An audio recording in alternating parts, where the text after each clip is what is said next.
మల్లన్న సాగర్లో మునిగినటువంటి గ్రామవాసుల పరిస్థితులు దారుణంగా ఉన్నాయి. గూడు చెదిరిన పక్షి అంటారు, కానీ గూడు పీకేసిన పక్షులు అయ్యారు మల్లన్న సాగర్ బాధితులు. ఆ 14 గ్రామాల ప్రజల్ని ఎలాంటి ముందు జాగ్రత్త చర్యలు లేకుండా హుటాహుటిన వాళ్ళందరినీ అక్కడి నుంచి ఒక రకంగా చెప్పాలంటే తరిమేశారు. ఖాళీ చేయనటువంటి వాళ్ళ ఇల్లు కూలగొట్టారు. మీకు R&R ప్యాకేజీలో భాగంగా ఇల్లు కట్టిస్తాం, అక్కడికి మీకు అన్ని వసతులు కల్పించిన తర్వాతనే ఇక్కడ ఖాళీ చేయమని చెప్పి అలాంటి ఇళ్ళు ఏవీ కట్టించకుండా వాళ్ళకు చేసిన వాగ్దానాలన్నీ కూడా మళ్ళీ మల్లన్న సాగర్లోనే ముంచేశారు. ఎక్కడ వీలైతే అక్కడ తలదాచుకున్నారు. ఒక రకంగా చెప్పాలనంటే గజ్వేల్ పేదలకు కట్టించినటువంటి డబుల్ బెడ్రూమ్ ఇళ్లల్లో తలదాచుకున్నారు. గజ్వేల్ పేదలు వచ్చేసేసి మా కేటాయించినటువంటి ఇళ్లల్లో మీరెలా ఉంటారని వాళ్ళతోటి గొడవకు దిగుతున్నటువంటి పరిస్థితి. ప్రభుత్వం ఆ తరిమేస్తున్నటువంటి పరిస్థితులలో 14 గ్రామాల ప్రజలు వాళ్ళకు ఉండేటటువంటి ఇల్లును వదిలి జ్ఞాపకాలను వదిలేసేసి ఊరు అనేటటువంటిది ఒక మర్చిపోలేని జ్ఞాపకంగా ఉండాల్సినటువంటి దాన్ని మరిపించేశారు, అక్కడి నుంచి తొలగించేశారు. చేసిన వాగ్దానాలు ఏవైతే ఉంటాయో ఆ వాగ్దానాలు వేటిని కూడా నెరవేర్చలేదు. మల్లన్న సాగర్లో మునిగిపోయినటువంటి వాళ్ళు బయటకు వచ్చి ఇంకా అనేక రకాలైనటువంటి ఇబ్బందులు పడుతూ ఉన్నారు. కేసీఆర్ చేశాడు, చెప్పాడు, మాయమాటలు చెప్పాడు కాబట్టి ఆ ప్రభుత్వాన్ని మేము వ్యతిరేకించాం, ఆ ప్రభుత్వానికి వ్యతిరేకంగా మేము నిలబడ్డాం. మాకు అండగా నిలబడినటువంటి వాళ్ళు ఈరోజు కనీసం కలుసుకోవడానికి కూడా అవకాశం ఇవ్వడం లేదనేటటువంటిదే వాళ్ళ ఆవేదన. అదే ఆవేదనని అక్కడ ఉండేటటువంటి మంగళ షాపు యజమానితో సహా మిగతా అందరూ కూడా ఆ ఆవేదనని ఎలా వ్యక్తం చేశారో మీరే చూడండి. నా పేరు ఎల్దాని కృష్ణారెడ్డి, సన్నాప్ గోపాల్ రెడ్డి, ఏటిగడ్డ కిష్టాపూర్ గ్రామం. మల్లన్న సాగర్ ఇష్యూ గురించి మా బాధలు మేము చెప్పదలుచుకున్నాం. ఫస్ట్ ఏంటంటే హరీష్ రావు మా దగ్గరికి వచ్చిండు. అప్పుడు హరీష్ రావును వెంకటరామరెడ్డి వచ్చి మీకు పక్క విలేజ్లకు భూములు ఉన్నాయి కాబట్టి వాళ్ళకు కంటే ఎక్కువ మీకు న్యాయం చేస్తా, మెరుగవుతుంది, మా భూములు మల్లన్న సాగర్ ఎందుకు పోలేదని బాధపడేటట్టు నేను చేస్తా, అంత తృప్తిపరుస్తా అని మాటిచ్చాడు. అన్నాక కూడా మనసులు ఒప్పుకోలే. సరే నోటి మాటలు ఏమైనా లీగల్గా లేవు కదా, లీగల్గా లేవని ఒప్పుకొని అట్లే జరుగుతుండగా ఇక అది 2-3 మాటల ప్రాసెస్ జరిగింది. సిద్దిపేటలో ఒప్పుకున్నాం. 585 కాడికి మా సర్పంచ్ ఏం చేసిండంటే సరెండర్ చేపించిండు. కొందరు యువతలకు వచ్చినాక కొందరు రివర్స్ చేసారు, మనసు పడదలైనవి. అట్లా ఒక వారం 10 రోజులు డిస్టెన్స్ జరిగింది. అయితే అది వరకు తోటే తుక్కాపూరు కొంత సరెండర్ అయ్యారు. అందరు కాలేదు కానీ కొంత సరెండర్ అయ్యారు. అయితే మేము సిద్దిపేటకి వెళ్ళి వస్తున్నాం. ఓ రోజు ఏం జరిగిందంటే MRO ఆఫీస్ దగ్గర మా వడగుడిసెలని పక్కకు వాళ్ళు ఏం వేసారు, MSR నెంబర్ వేసుకుంటా రౌండ్ అప్ పెట్టుకుంటూ వచ్చిరట. ఈ లేబర్కు బొడ్డోళ్ళకి ఏంటంటే అక్షర జ్ఞానం లేదు వాస్తవానికి. ఇదేం రాస్తారు సార్ అంటే, ఇంకేం మీరు మల్లన్న సాగర్కి ఇచ్చారు కదా, మిమ్మల్ని కాల్ చేపిస్తారు, ఇప్పుడు కట్ట ప్రాజెక్టుకి వచ్చిన వాళ్ళని ఆఫీసర్లను ఇంట్లో ఈ రూమ్లలో పెడతారు, మేము అందుకే నెంబర్ వేస్తున్నామని వాళ్ళు అన్నారట. వాళ్ళు వచ్చారు, మొత్తం తోటే MRO ఆఫీస్ మీద పడ్డారు. మేము పోయినాం, ఏంది గడబడి, ఏంది ఇది అంతా ఎందుకు పెడుతున్నారు ఇది అదంటే, ఇట్లా మన ఇల్లు కాల్ చేపిస్తారట. అంటే అప్పుడు దశనాయక అని MRO ఉండే.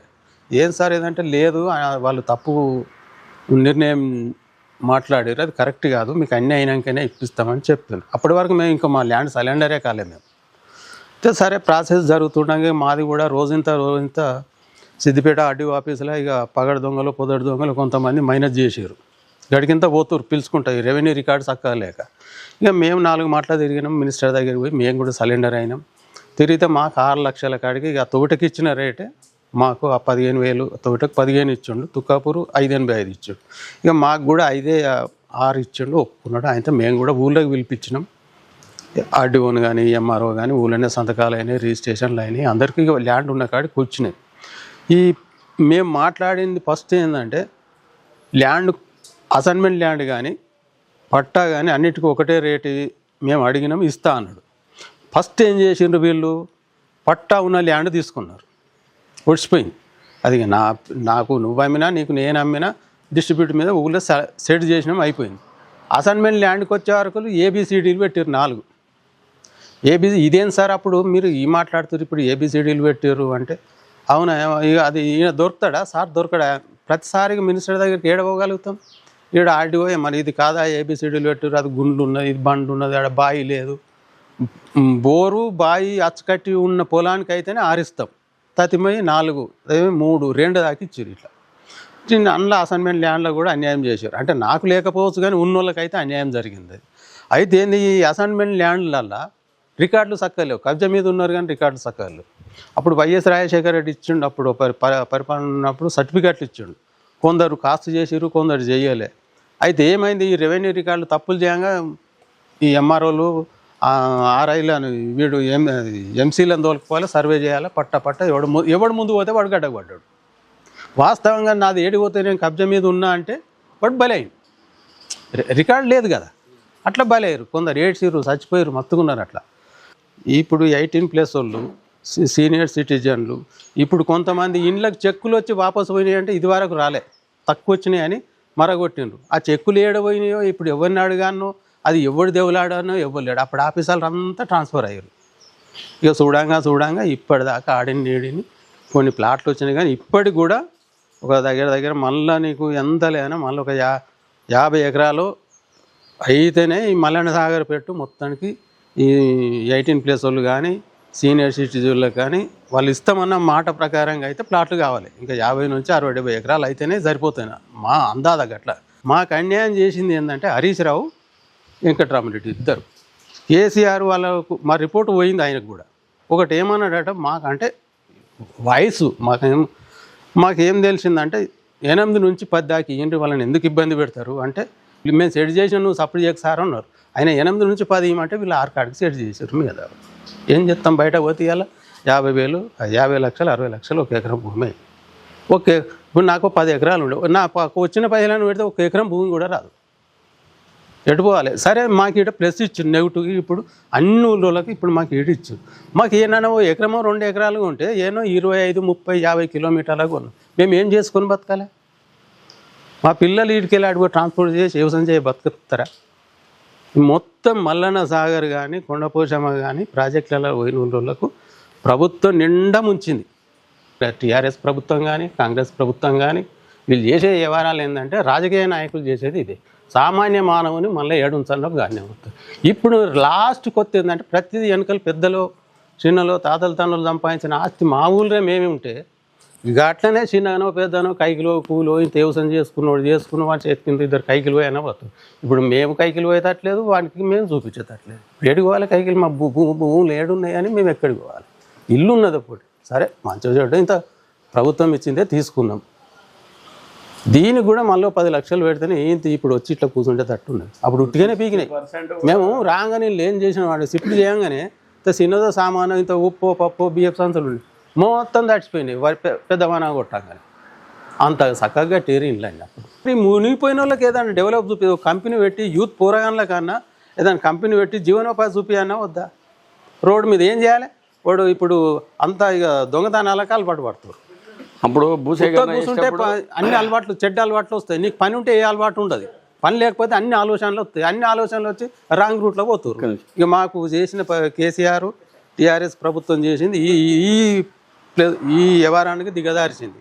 మీకు ప్రతి వ్యక్తి మీకు ఉన్నటువంటి యువత మొత్తము ఏదైనా కంపెనీలు ఇచ్చి కంపెనీలలో యువతకు మొత్తం ఉపాధి కలిగి ఇంటికి ఒక ఉద్యోగం అన్నాడు ఫస్ట్.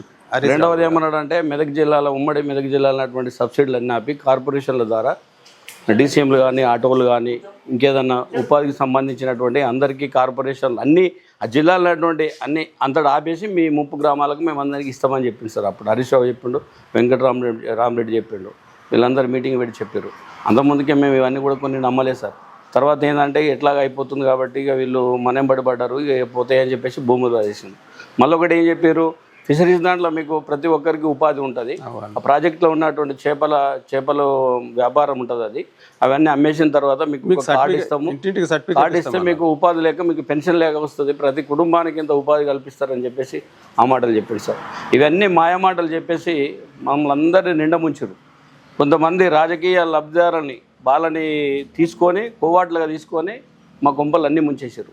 సరే అయిన దానికి ఏమైందని చెప్పి వచ్చేసినాం. మీకు రూపాయి లేకుండా ఇస్తాము, ఒక నెల లోపల ప్రతి ఒక్కరికి ప్యాకేజ్ కానీ ఈ స్ట్రక్చర్స్ కానీ ఏది ఉన్నా కానీ మీకు ఒక నెల లోపల ఇస్తాం, మీరు కాల్ చేయాలని చెప్పారు. కాల్ చేసినప్పుడు కూడా మేము మాకు అక్కడ ఇండ్లు కానీ మాకు ప్లాట్లు కానీ చూపించిన తర్వాతనే మేము కాల్ చేస్తామని చెప్పేసి అప్పుడు కూడా లొల్లి పెట్టినా కానీ అట్లా కాదు, ఒకటే నెల లోపల మీరు కాల్ చేయండి, ఒక నెల లోపల చూపిస్తారని చెప్పి ఇప్పటికి 3.5-4 సంవత్సరాలు అవుతుంది సార్. ఇంకా కొంతమందికి ప్లాట్ రాలే, కొంతమందికి ప్యాకేజ్ రాలే. ఇవన్నీ అయిపోయిన తర్వాత కూడా దాదాపు 15,000 పబ్లిక్ కూడా పాపులేషన్ ఇక్కడికి వచ్చారు. 14 గ్రామాల జనాలు వస్తారు. చనిపోతే కూడా బొందవేయడానికి కూడా ఖాళీ స్థలం కూడా చూపించలేదు. మొత్తం మీద 60-65 పైబడ్డ ముసలోళ్ళు, వాళ్ళకు రోగం సగమైంది, సగం ఆవేదన ఎక్కువైంది. అక్కడ ఉన్నటువంటి భూమి జాగా వ్యవసాయము గొర్రె మేక చదువుకున్నటువంటి వాళ్ళు ఇక్కడికి వచ్చేసరికి ఏమైంది, నా పిల్లలు ఎట్లా బతారని ఆవేదనకు చాలామంది చనిపోయారు. ఒక దాదాపు 300-400 మంది చనిపోయారు. చనిపోతే కూడా ప్లేస్ లేదు, అక్కడనే పొక్కలు తోడాలి, మధ్యనే అక్కడనే ఇల్లు ఉంటుంది. ఒక 100 గదాలు కూడా ఉంటుంది ఇండ్లు, చుట్టుపక్కల 60-70 గదాల ఇల్లు ఉంటుంది. మీరు చూస్తే తెలుస్తుంది, అక్కడనే బొంద పెట్టని జాగా. ఎక్కడ పోయినాడు ఫారెస్ట్, అటు గజ్వెల్లి, ఇక్కడ ఎవడు పెట్టని చెప్తే అక్కడనే బొందలు పెట్టినాం. ఇప్పటికి ఇంకా కొనసాగుతూనే ఉన్నది. చాలామంది యువకులు కూడా మత్తు మందుకు బానిసల యాక్సిడెంట్లు, పెద్ద మనుషులు గుండె వాళ్ళకి హార్ట్ అటాక్ చనిపోవడం, ఇవన్నీ మమ్మల్ని నానా రకాల ఇబ్బందులు చేసింది ప్రభుత్వం. ఏ ఒక్క మాట కూడా నిలబెట్టుకోలేదు. ఇప్పటికి కూడా ఇంకా ఆఫీసుల చుట్టూ, కలెక్టర్ ఆఫీస్ చుట్టూ ఇంకా తిరుగుతారు. మనం ఉపాధి లేదు, యువకులంతా ఆగాదం తిరుగుతున్నారు. లేడీస్ కూడా బయట పోదామంటే బయట పోయి ఇంత కూలి చేసుకుందామంటే కూలినారు కూడా దొరకలేదు. మంది అందరికి ఒక దగ్గర అయ్యారు కాబట్టి కూలి లేదు, ఇక్కడ వ్యవసాయం లేదు. ఇంకా రాను ఇంకా చాలా ఇబ్బందులు ఉన్నారు సార్. ఇప్పుడు అన్నీ అక్కడ ప్లాట్లు తీసుకుంటే ఆ ప్లాట్లు కట్టుకుంటే కూడా సరైన టైంలో నువ్వు ప్లాట్ ఇచ్చినట్టుంటే వాడు ఇల్లు నిర్మాణం చేసుకున్న ఆ పైసలతోటి 3-4 సంవత్సరాల దాకా నువ్వు పైసలు వేయబోతుంది. 3-4 ఏళ్ళకి ఇచ్చేసరికి డబ్బులు సగం అయిపోయినాయి, ఇల్లు కట్టుకున్నావు సగం ఆగిపోయింది. అన్ని ఫైనాన్స్ చుట్టూ డాక్యుమెంట్లు సంఖ్యలో పెట్టుకొని తీసుకుని పోయి ఇప్పుడు బ్యాంకులలో ఫైనాన్స్లలో అప్పులు తెచ్చుకొని ఆ ఇల్లు పూర్తి చేసుకున్నాం. ఈ అప్పులు కట్టడానికి కాదు, తిండి తినడానికి కూడా రేపు పొద్దుగాల పరిస్థితి ఏందన్నది ఆవేదన. ఇక్కడ రాను గొడ్డు పరిస్థితులే సార్. ఇక్కడ ఇల్లు నిర్మాణం చేసి ఇచ్చిర్రు. మొత్తం ఇట్లా వర్షాలు పడితే కంప్లీట్గా నీళ్ళే, కుండలు పెట్టారు, బిందెలు పెట్టారు. వచ్చినప్పుడైతే బియ్యం సంచులు తడిచిపోవడం. ఇక మళ్ళీ కొన్ని పైసలు పెట్టి ఇట్లా కొంతమంది మళ్ళీ సిమెంటు ఇసుకేసి మళ్ళీ రిపేర్ చేసుకున్నారు. తూట్ పాలిస్ అంతా ఇంట్లో ఒక్కటి కూడా నాణ్యత లేదు. ఇంకా మాకేం భయం అవుతుందంటే ఇంకా రేపు ఎవడన్నా పైసలు లేని వాళ్ళు ఎస్సీ ఎస్టీలు వాళ్ళు అందరు ఉన్నారు కాబట్టి ఆ ఇల్లుని పూర్తి చేసుకోకపోతే ఇంకొక 5-6 సంవత్సరాల వరకు ఆ ఇల్లు కూడా శిథిలమైపోతుంది. ఈ చేతుల పైసలు కూడా అయిపోతాయి. మళ్ళీ కవర్లు కప్పుకుని గుడిసెలు వేసుకునే పరిస్థితి వస్తుందేమని భయం అనిపిస్తుంది.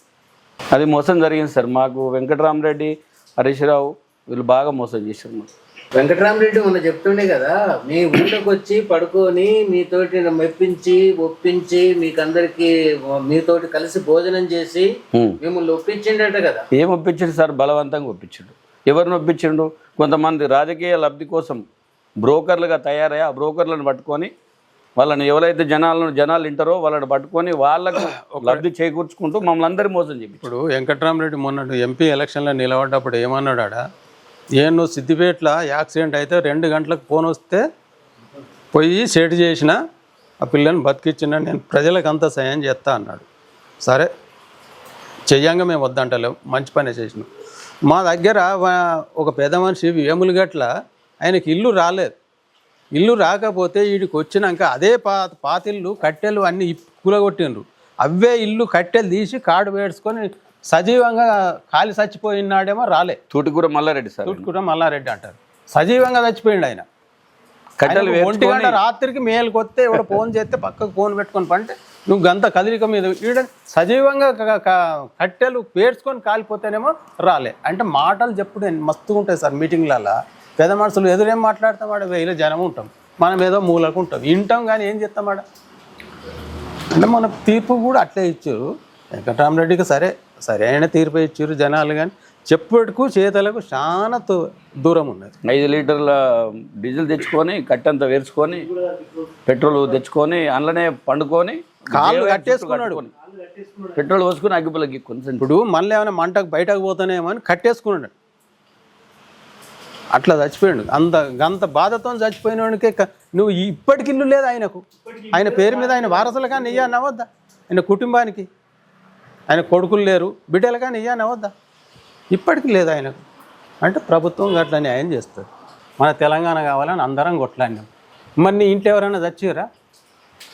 బయట ఇంతమంది చచ్చినావు, నువ్వు 10 ఏళ్ళు పరిపాలించినావు, చచ్చిపోయినోనికి ఒక ఉద్యోగం ఇవ్వలే? తెలంగాణ ఉద్యమంలో చచ్చిపోతే అంటే ఈ 30 గ్రామాలను మాకేడ కాపాడుతాడు అనేది మాకు అర్థమైంది. అది కానీ నీ ఎంటున్న వాళ్ళని పక్కకు పెట్టినావు, ఒక్కొక్కటి టాలెంట్గా మాట్లాడేటోళ్ళని. ఇవాళ కాలం వచ్చింది, మన ప్రజలు తీర్పిచ్చిరు, నువ్వు కూడా అదే నిర్ణయానికి వచ్చినావు. రేపు ఏదైనా లాస్ట్కి వస్తే ఈ ముప్పు ప్రజలది. పొద్దున్న లేస్తే ఈ కేసీఆర్, హరీష్ రావు, ఈ రామరెడ్డి, వెంకటరామరెడ్డి కలెక్టర్, వీళ్ళకు నిండా వస్తారు దీవనార్తి. కుండలు నిండుతూనే ఉంటాయి, పోస్తూనే ఉంటాయి. నేను ఒక్కనే కాదు, పొద్దున్న లేవని అది చెప్తారు. ఏముందా, పిల్లలు అంతా చెడ్డ అలవాటు తయారైంది. అడంకాలు ఉంటే గిట్ల దిగురా, పని లేకపోయారికి ఈడ నలుగురు కూర్చుని ఏదో అలవాటు వాడు అంతా చెడిపోయారు. ప్రత్యామ్నాయం చూపిస్తామన్నారు. ఆ చేపలు అన్నావు, కంపెనీ అన్నావు, ఆ కంపెనీ పోయింది, చేపలు పోయినాయి. మళ్ళీ ఈడ ఇండ్లు లేవు కట్టుకునేందుకు, మన్ను వేయడం. ఇక అటు ఏమన్నా కానీ 5 లక్షలు అయితే ప్రభుత్వం దగ్గర ఉన్న వాళ్ళకు ఇవి ఇచ్చినావు. 5 లక్షలు తీసుకున్న వాడికి ఇప్పటి వరకు కొంతమందికి ప్లాట్లు లేవు. కాదు కానీ కొంతమందికి ఇప్పటికి లేవు. పరిహారంలో కూడా నాన్ లోకల్ అని పెట్టేసి సర్పంచులకు పెత్తనం ఇచ్చారు సార్. కలెక్టర్ ఆఫీస్లో కూడా ఏమన్నంటే మినిస్టర్ దగ్గర పోయి, సార్ కలెక్టర్ గారు ఇంటర్లేట్ సార్, ఏదంటే మినిస్టర్ కలెక్టర్ పంచి వచ్చిండు అది చేయాలని చెప్తే మొత్తం అధికారం ఆఫీస్లో కూడా ఎట్లా ఇస్తారో నాకు అర్థం కాలేదు సార్. ఎన్నోసార్లు ఒళ్ళు పెట్టుకున్నాం మేము. ఆయన ఏది చెప్తే వాళ్ళు ఏది చెప్తే అదే ఇచ్చేశారు. వాడు నాన్ లోకల్ కాదు, ఇక్కడ ఉన్నటువంటి ఒక 10-15 మంది వానికి ఎలాంటి ఊరికి సంబంధం లేనటువంటి వ్యక్తులకు ప్లాట్ వచ్చింది, ప్యాకేజ్ వచ్చింది. వాళ్ళు పెద్ద మనుషుల కాలంలో వాళ్ళ పిల్లలు పోయినరో, వాళ్ళు పోయినరో, వాడు కూడా వెనకట మన ఊరోడు అనుకుందాం బతుకు తెరుగు పోయాడు. అస్సలు వాస్తవంగా ఉన్న ఊరోనికి ఎందుకు రావద్దు? అట్లాంటి వాళ్ళకే రాలేదు. వాడు మనోడే వెనకట మన అయ్య తోడ పుట్టిండో, మన చిన్న తోడను పెద్ద తోడ పుట్టిండు, వచ్చింది అనుకుందాం, వచ్చే సంతోషం. అసలు ఊళ్ళ నుండి కొట్లాడటానికి వెళ్ళేదా? వాడు బతుకు తెరిపోయాను, చిన్నను పెద్దను, వాడు బిజినెస్ నేర్చుకున్నాడు, బతుకుతుండు, ఈడో 10 వచ్చినాయి సరే సంతోషం. అసలు ఈడ ఊళ్ళో ఉన్నోనికి రావా? ఇది ఎక్కడ అన్యాయం? రేపు రా మా మొన్న పోయించారు సార్, మొన్న 200 మంది పోయి ప్రజా వాళ్ళ దరఖాస్తు తెచ్చుకున్నారు. ఇంకా కూడా కొంతమంది ఎక్కువయ్యారు కానీ ఆయన గేట్ బంద్ చేసారట. వాళ్ళ దగ్గర ఉదయమంటే రూపాయి లేదు, బడ్జెట్ లేదా? బడ్జెట్ వచ్చినాక ఇస్తాము. ఇప్పుడు ఎందుకు తిరుగుతారు మీరు? బడ్జెట్ ఆ గవర్నమెంట్ భూసేకరణ చేసింది, సంవత్సరాలు కాలం గడిపింది, అది గవర్నమెంట్ పోయింది, ఈ గవర్నమెంట్ వస్తే బడ్జెట్ లేదంటారు. ఇంకా ఇప్పటికైనా ఇంత ఏమన్నా కాంగ్రెస్ గవర్నమెంట్ రేవంత్ రెడ్డి గారు కూడా మా విలేజ్లోకి వచ్చి 2 రోజులు ఆయన కూడా సీఎం అయింది కాబట్టి ఏమన్నా మాకేమన్నా సాయం చేస్తారేమో టీడీపీలు ఉండే అప్పుడు ఆయన కూడా వచ్చి 2 రోజులు నిరాహార దీక్ష చేసిండు, ఊళ్ళో అందరికి భోజనాలు పెట్టించిండు. ఆయన ఉన్నప్పుడే ఈడ భోజనాలు తీసుకుంటే సిద్దిపేట పోయి సంతకాలు పెట్టారు మా వాళ్ళు. కొందరు రెవెన్యూ రికార్డు సకాలు లేక మా దాంట్లో మేధావులు మళ్ళీ మా పక్కకే ఉంటారు. వాడిని పోనీయొద్దని మాతో వాడే ముందుగాల కొట్టాడతాడు, వాడిని పోనాడు పోతుంటాడు. ఆ గుడి ఉంటేనే నువ్వు పోయి దండం పెడదు, గుడే లేకపోయినా ఎవరు పోరు. ఈ స్కూళ్ళు కూడా అంత సమానంగా ఆలోచన చేసి స్కూళ్ళు కట్టాలి. ఈ ముప్పు గ్రామాలకు 1-2 కళ్యాణ మండపాలు కూడా కట్టాలి. గ్రామ పంచాయతీలు కూడా అన్ని విలేజ్లకు కట్టియాలి. ఎవరన్నా వస్తే ఈ అంగన్వాడీలు కానీ ఇవన్నీ ఇంకా చాలా ఉన్నాయి సార్. ఇవన్నీ కట్టిస్తేనే ముప్పు గ్రామాలలో పక్క గ్రామాల లెక్క మేము ఇంత ముందుకు పోతాం. అన్ని గ్రామాలలో శ్మశాన వాటికలు ఉన్నాయి. మేము ఇంత ప్రభుత్వానికి ఇంత సహకరిస్తే మాకు సత్య పొందబెట్టడానికి జాగలేదు కూడా. ఇప్పుడు ఈ ప్రభుత్వం ఇవన్నీ ఒడిదుడుకులు ఆలోచన చేసి శ్మశాన వాటికలు కానీ, స్కూళ్ళు కానీ, బళ్ళు కానీ, గుళ్ళు కానీ, మళ్ళీ యూత్ ఇప్పటికీ ముప్పు గ్రామాలలో పోయిన యూత్ పిల్లలకు అందరికీ ఏదైనా ప్రత్యామ్నాయం, ఏదైనా కంపెనీ పెడతారా ఏదన్నా ఒకటి ఆలోచన చేసి అది ఒకటి చేస్తే ఈ ముప్పు గ్రామాలు ఏదైనా జీవనోపాధి కలుగుతాయి అనేది ఆశ. ఇంకా రాను యువత పెడదారిన పడతారు సార్, చాలా ఇబ్బందికర అవుతుంది. ఉపాధి లేదు కాబట్టి చేసుకుందామంటే కష్టం. ఏ పని పోదామన్నా చదువుకున్న పిల్లాడు కూలి పోమంటే పోవాలి సార్, కూలి పోదామన్నా కూలి దొరికట్లేదు.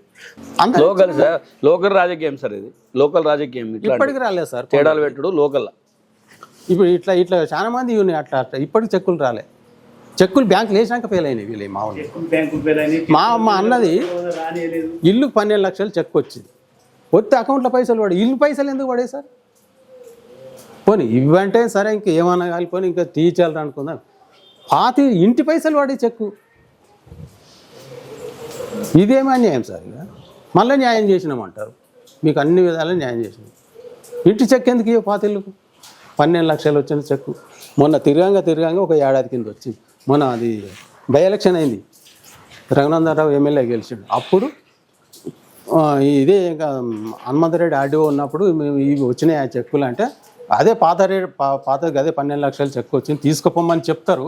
అడిగి పోయినాక మళ్ళీ ఇగో మీకు ఇది ఉన్నదట లిటికేషన్, అది ఉన్నదట లిటికేషన్ మళ్ళీ చెప్తారు. నేను పోయింది, అవు సార్ ఎందుకు ఇవ్వవు చెక్కు?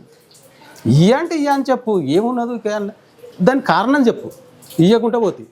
మాకన్నా తృప్తి అయితే ఇది చేయంగా మాకు వస్తలేదని అని, అది లేదు నేను తర్వాత నీకు తర్వాత చెప్తుంది, నీకు ఇస్తుంది, నాకెందుకయ్యా కారణం సపరేట్గా ఇచ్చుడు. ఎవరు చెప్తే బంద్ చేస్తున్నావు అయితే మా వాడు ఏం చేసిండు, ఇక సరే ఎవరో పరిచయలేమంటావు, ఆ రఘునందన్ రావు పోనీ నీకు ఓటేసిన పాపానికి మాకు చెక్ అయ్యింది, ఆయనతో రఘునందన్ రావు ఆడియోని ఎక్కుడు ఎక్కితే అప్పుడే తెల్లారే పిలిచి చెక్ ఇస్తాడు. ఇది రాజకీయం, తప్పులు జరిగినాయి ఆడ. అప్పుడు ఇంకా జర ఆగితే మాకేందంటే సరే ప్రభుత్వానికి రాష్ట్రం లెవెల్లో బాగుపడుతుంది ప్రాజెక్టులు ఇదే అదంటే మా ఆశ ఏమన్నా కానీ ఏం చేస్తాం సరే అనుకున్నాం. కానీ ఈ అమౌంట్ అన్నీ ఎక్కువ మేము చేయబట్టి మా భూములు పోతే సార్ ఇతర భూములకు లాభ పొందారు, మేము బిచ్చగాలమైన వాళ్ళు కోటేశ్వర్లు సంతోషపడుతున్నాం. కానీ గవర్నమెంట్ కూడా మమ్మల్ని గుర్తించి బిచ్చగాలం చేయదు కదా సార్. ఇప్పుడు 20-30 ఎకరాలు 15-20 ఎకరాలు ఉన్నాయి మా పక్కకే, కట్టనుకనే ₹1 కోటి ఎకరం పోయింది, ఒకటే బాగా ఆడ్డం లేరు మేము ఇచ్చినాక. ఇప్పుడు వాళ్ళ కోటేశ్వర్లు, మేము బిచ్చగాలమే కదా సార్. ఇట్లాంటి నిరుపేదలం అయిపోయినాం, పదార్థాలు అయిపోయినాం వాళ్ళు చేసిన పని.